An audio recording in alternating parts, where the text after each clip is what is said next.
എല്ലാം കനിയുന്ന പ്രകൃതി ചിലപ്പോൾ സംഹാരത്തിൻ്റെ മൂർത്തീഭാവം അണിയുന്നു. ഭൂമിയുടെ അവയവങ്ങൾ ഓരോന്നായി പറിച്ചെറിയുമ്പോൾ ഒന്നും മിണ്ടാതെ വേദനിക്കുന്നു. തിരിച്ചറിവില്ലാത്ത മനുഷ്യർ വീണ്ടും അനുഭവിച്ചറിഞ്ഞിട്ടും ദുരന്തത്തെ പുൽകുന്നു. ഇന്നും നെഞ്ചുനീറ്റം വിട്ടകലാത്ത വയനാടിൻ്റെ ദുരന്തമുഖത്തേക്ക്.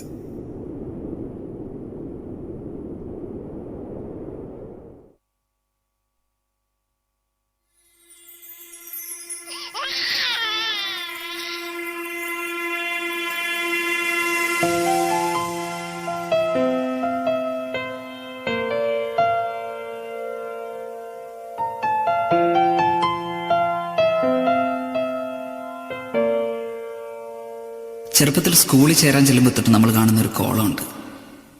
നീ ഹിന്ദുവാണോ, ക്രിസ്ത്യാനിയാണോ, അതേ മുസ്ലിമാണോ? അന്നത് വലിയ കാര്യമായിട്ട് എടുത്തില്ല.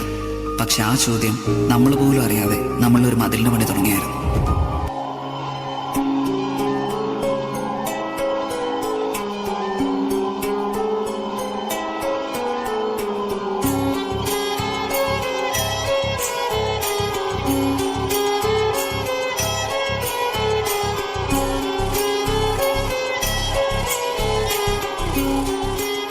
ഓഗസ്റ്റ് 13, 2018.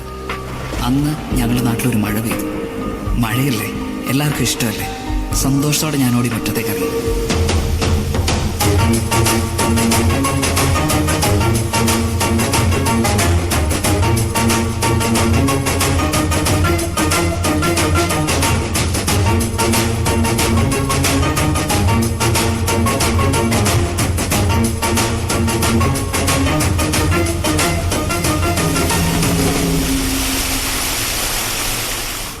എന്നാൽ മഴയുടെ മട്ട് മാറിയെന്ന് മനസ്സിലാക്കി ഞാൻ പേടിച്ചോടി വീട്ടിൽ കയറി.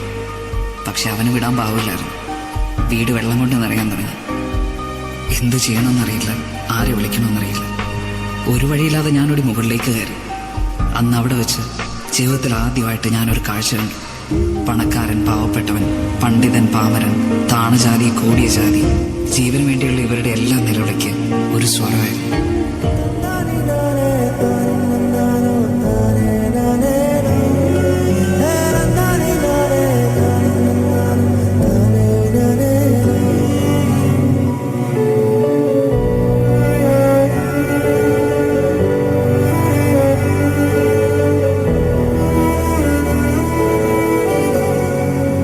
മഴയുടെ ശക്തി കൂടി, വെള്ളം വീണ്ടും ഉയർന്നു.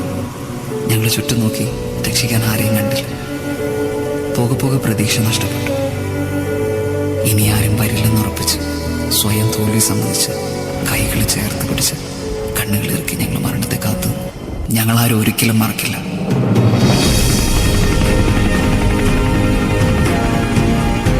എന്റെ നേരെ നീണ്ട കൈകൾ ക്രിസ്ത്യാനിയുടെയോ ഹിന്ദുവിന്റെയോ മുസൽമാന്റെയോ അല്ല, ഇടതന്റെയോ വലതന്റെയോ മറ്റൊരു രാഷ്ട്രീയ പാർട്ടിയുടേതുമല്ല. മറിച്ച് മനുഷ്യന് നേരെ നീട്ടുന്ന കൈകളായിരുന്നു. ജീവിതത്തിലേക്ക് പിടിച്ചു കയറ്റുമ്പോൾ ആ കൈ കറുത്താണോ വെളുത്താണോ എന്ന് ഞാൻ ചിന്തിച്ചില്ല. പക്ഷെ ആ കൈകൾക്ക് സ്വന്തം കുടുംബം എന്ന് തോന്നിപ്പിക്കുന്ന ഒരു ഉറപ്പുണ്ടായിരുന്നു.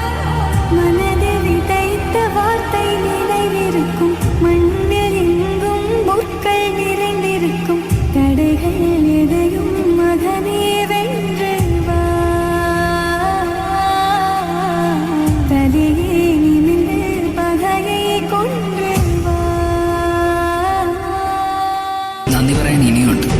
അതിർത്തികൾ കടന്നെത്തിയ സഹായങ്ങൾക്ക്, 5 സ്ക്രീനുകളെ കൺട്രോൾ റൂമുകളാക്കി പുതിയ തലമുറയ്ക്ക്, കുഞ്ഞു കുടുക്കൾ പോലും ഞങ്ങൾക്ക് വേണ്ടി പൊട്ടിച്ചു കൊല്ലുന്നവർക്ക്, കേരളത്തിന് സ്വന്തം നാവികസേനയെ മത്സ്യത്തൊഴിലാളികൾക്ക്, മുണ്ടുമടക്കി കുത്തി മണ്ണിലിറങ്ങി മാതൃകയായ ഞങ്ങളുടെ താരങ്ങൾക്ക്, ഒപ്പം നെഞ്ചു വരിച്ചെന്ന ജില്ലാ സംസ്ഥാന ഭരണാധികാരികൾക്ക്, പോലീസിന്, പട്ടാളത്തിന്, ഫയർഫോഴ്സിന്, KSABക്ക്, മീഡിയയ്ക്ക്, പിന്നെ ഒറ്റക്കെട്ടായി ദുരിതത്തെ നേരിട്ട കേരളത്തിലെ 3.5 കോടി ജനങ്ങൾക്ക് നന്ദിയുണ്ട്. സ്വന്തം കാര്യം മാത്രം നോക്കാതെ നിങ്ങളുടെ കുടുംബത്തോടൊപ്പം ഞങ്ങളെയും ചേർത്ത് വെച്ച്. ഞങ്ങൾ പലർക്കും ഉറ്റവരും ഉടയവരും പോയി, വീടുകൾ നഷ്ടമായി. പക്ഷെ ഞങ്ങൾക്ക് അറിയില്ല, കാരണം ഞങ്ങൾക്ക് ചുറ്റും നാം അതിലില്ല. എല്ലാം ഒന്നിൽ നിന്ന് തുടങ്ങണമെന്ന് ഞങ്ങൾക്ക് നല്ല ബോധ്യമുണ്ട്. അത് ഞങ്ങൾ ചെയ്യുക തന്നെ ചെയ്യും. പക്ഷെ ആ മതിൽ പണിയാൻ ഇനി ഞങ്ങൾ സമ്മതിക്കില്ല. നമ്മൾ അതിജീവിക്കും ഒറ്റക്കെട്ടായിട്ട്. കാരണം ഇത് കേരളമാണ്, ദൈവത്തിന്റെ സ്വന്തം നാടാണ്. തോൽക്കാൻ ഞങ്ങൾക്ക് മനസ്സില്ല.